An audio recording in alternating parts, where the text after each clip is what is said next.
अस्सलाम वालेकुम दोस्तों अगर आपने अभी तक हमारे चैनल को सब्सक्राइब नहीं किया हुआ तो सब्सक्राइब के बटन पर क्लिक करके सब्सक्राइब कर लें और साथ वाले बेल आइकॉन पर भी क्लिक करें ताकि हमारी नई आने वाली वीडियोस के नोटिफिकेशन आपको मिलते रहें।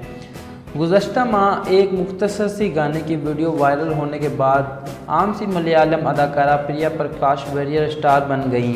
प्रिया ने एक वीडियो में अपने चेहरे के तासरात से लोगों को दीवाना कर लिया और इनकी इस वीडियो ने सोशल मीडिया में खूब धूम मचाई। ताहम इनकी ये डेब्यू फिल्म अब तक रिलीज़ नहीं हुई है।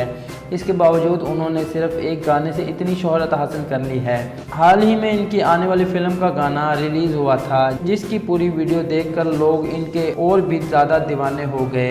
हैरत की बात यह है कि 19 साल लड़की इतने कम अरसे में इंटरनेट सेंसेशन बनने वाली शायद पहली अदाकारा हैं।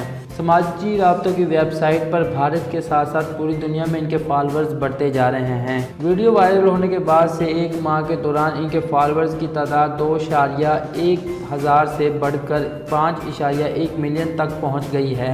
प्रिया प्रकाश अब इश्तहारती दुनिया में मशहूर होती जा रही हैं। बहुत सी एडवर्टाइजिंग कंपनियां अपनी मसनूआत को इंस्टाग्राम पर प्रमोट करने के लिए प्रिया प्रकाश का सहारा ले रही हैं। एक मारूफ वेबसाइट की रिपोर्ट के मुताबिक प्रिया प्रकाश एक प्रमोशनल इश्तहार के पोस्ट के एवज 8 लाख रुपए वसूल करती हैं। दोस्तों अगर आपको हमारी वीडियो अच्छी लगे तो लाइक शेयर कमेंट ज़रूर करें और ऐसी ही वीडियोस के लिए हमारे चैनल को सब्सक्राइब करना भी ना भूलें। मिलते हैं नेक्स्ट वीडियो में। अल्लाह हाफिज़।